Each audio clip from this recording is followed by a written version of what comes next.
پێغەمبەری خوا صلی الله عليه وسلم کاتێکا فەرمودەی فەرمووە یان فعلێکی کردو بۆ ئێمە بابڕین بۆتە دین ئیشی ئەم چوار حاڵەتەیە یان تأكيدی شتێکی کردوەوە کە لە قورئانە باسی هاتووە سنەتی پێغەمبەر صلی الله عليه وسلم مثلا قولێکی فەرمووە پێغەمبەر صلی الله عليه وسلم ئەم قەولە چییە تأكيدی شتێکە کە لە قورئانە هاتووە خی گەورە فەرمێ چی ولا تأكلوا أموالكم بينكم بالباطل لبين خۆتانە ماڵ یەکتری بەچی مەخۆن بە حرامی مەخۆن فرمودەیەک مانای پێغەمبەرگیان وەکو باسمە کە لە دەرسی پێشوو لا يحل مال لامرئ مسلم إلا بطيب نفسه منه حەڵاڵ نییە کەسێ ماڵی مسلمانێ بخوات إلا بە ئەوەی نەبێ کە ئەم کەسە بە ئارەزووی خۆی ئەم ماڵە بداتە بەرامبەرەکەی ئێستا ئەم فەرمودەیە تأكيدی چییە کاتەوە المؤكدة للقرآن تأكيد ما آياتها كاتو كواتە السنة جاري وایە چییە تأكيد آياتەکانی قورئانەکە جۆری دووەمی سنة چییە المبينة للقرآن واتا چی واتا آياتەکان تفصيل و تبيان آياتەکانی قورئانەدا وأنزلنا إليك ذكرى لتبين للناس ما نزل إليهم أما چۆنە أما هەندێکیان تفصيلي مجملة يعني چی يعني لقرآن شتێ باس کراوە بە مجملی بە شێوەیەکی گشتی سنە هاتووە تەفسیلی پێداوە پرسیار لە جەنابتانەکەم لە قورئانە تەفسیلی هەیئاتی نوێژ و عەدەدەکەی و کاتەکەی و هیچی نییە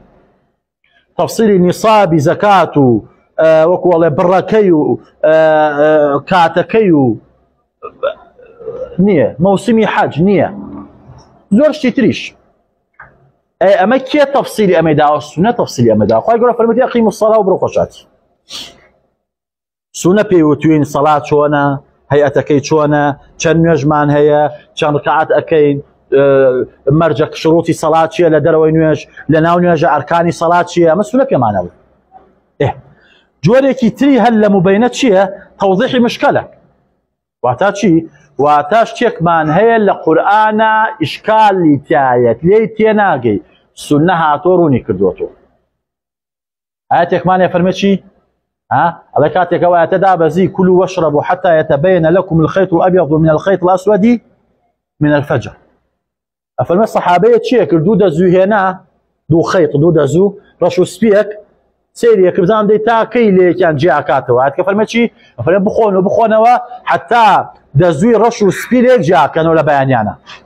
ئەم بە ظاهری ئاەتەکەی باس کرد مشکل بوو لای یعنی ئەمە گرفت بوو لای لێی تێنە ئەگەشت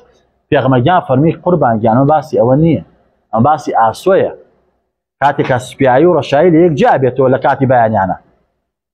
ئەمە چییە سنە تەوضیحی مشکلە لە شوێنێکی کەیە سنە تەقییدی مطلقە باسێکمانەیە لە قورئانە بە ڕەهایی هاتووە بە مطلقی سنە هاتووە تەقییدی کردووە چۆن بڵێ شتێکی لێ جیا کردووەتەوە شتێکی لێ تەقیید کردووە خی گەورە فەرمێ چی فەرمێ باسی میراتەکە فەرمێ کە میراتاندا بەڵام چی من بعد وصية يوصى بها أو دين وانە ئەفەرمێ ئەم میراتەکەی دا بە شەکلێ دوای ئەوەی چی دوای قەرز و دوای وەسیەتیش یعنی کەسێک مرد چی لەسەرە کفن و دفنی چۆ بڵێن بۆ پارە کفن و دفنی بکرێت قەرزی بدێتەوە وەسیەتی جێبەجێ بکرێ و باقیەکەی تەریکێ میرات بەڵێ کێشە نییە ڕوونە خوای گەورە ئەفەرمێ دوای وەسیەت بەڵام وەسیەت لێرا بە ڕەهایی هاتووە ئێستا من ماڵێکم هەیە من 100 ملیۆنم هەیە خەریکە ئەمرم ئەڵێم هەر 100 ملیۆنەکەی وەسیەت بێ بۆ فڵان کەس دەی سونە هاتووە تەقیید ئەمە سەدەی کرد وتێتی چی وتێتی ئەلوەسیە چەندێکە الثلث والثلث كثير یەک لەسەر سێی ماڵ ئەتوانی وەسیەت بکەی لە ئەوەیش هێشتا هەر زۆرە ڕوونە ئەو بە قورئان بە مطلقی هێناوێتی سونە هاتووە تەقییدی کردووە یان ئەو توێتی وەسیەت تۆ بۆ کێیەکەی بیکە سونە دێڵە چی لا وەسیەتە للوارث واتە کەسێ وارسی خۆت بێ نابێ وەسیەتی بۆ بکەیت ئێستا من لەسەر مەرگی نەخۆشیام ماڵەکەم ئەڵێم چی ئەڵێم کاکەیەک لەسەر سێی ماڵەکەم بۆ کوڕێکیانم یا بۆ کچێکیانم نا کوڕ و کچی من مادەم میرات لە منە بن بۆم نییە وەسیەتیان بۆ بکەم چونکە ئەو مافیە لەو ماڵە وەسیەت بۆ کەسێکە میراتی لێ نابە بۆنە بەڵێ ئەمە پێوتێ سنەت تەقییدی ئەم مطلقە ئەکات یان تەخسیسی عام لە ئاەتێکا بە شێوەیەکی گشتی باسی کردو سنەت هاتووە شتێکی لێ تایبەت کردووە چۆن خی گەورە فەرمێ حرمت عەلەیکم المەیتەة مەیتەت ئەفەرمێ مردارە بوو بۆیەوە چیە حرامە سونە وتوێتی چی أحل لكم الميتتان دوو مردارە بوو بۆیەوە حەڵاڵە وانە السەمەک والجەراد ئەمە چییە خوشکانی بەڕێزم برایان ئەمە سنەت هاتووە چیەکە سنەت هاتووە تەبیینی قورئانەکە چۆن بڵێ تەخسیسی مجمەلەکە تەقییدی مطلق ئەکات تەوضیحی مشکل ئەکات ئەمە ئیشی سنەتە ئەگەر ئەمانە نەبن ئێمە لە قورئانەکە تێناگەین شتێکی تر خاڵێکی تر سنەی مستەقیلەمان هەیە ئێمە خوشکانی بدەڵس برایان یعنی چی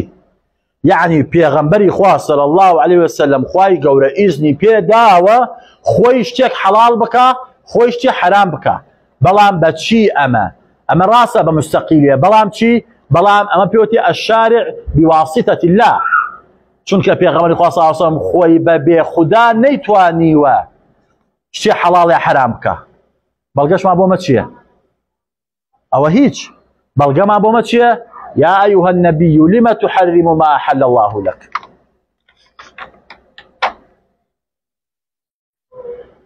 تۆ ناتوانی خوا شتێکی حەڵاڵ کردبێت و حرامی بکەی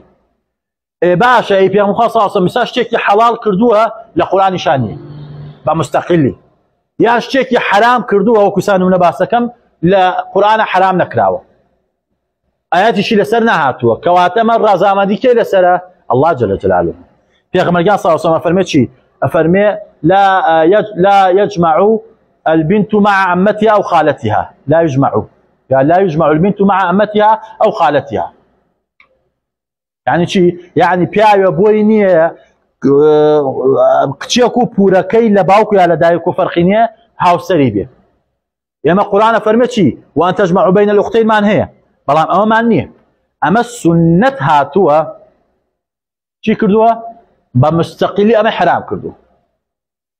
ئاڵتون بۆ پیاو سنەت بە مستەقیلی حرامی کردووە خواردنی گۆشتی چرنوقدار و کەڵپەدار ذیناب و من السبع وهین ئەمە کە عەوذ بالله چاوت فەرمو دەکەم بسا بۆ هین نایێت سنەت حرامی کردووە خۆ لە قورئانە نییە خواردنی گۆشتی دوو لە ورتان گوێ درێژی ماڵی کەری ماڵی لحمی حماری ئەهلی ئەمە سنەت حرامی کردووە بە مستەقیلیش خوای گەورە مادەم چۆن بڵێ ئاەتێکی دا نەبەزاندووە پێچەوانی ئەمە بێت کەواتە بێتە چیەوە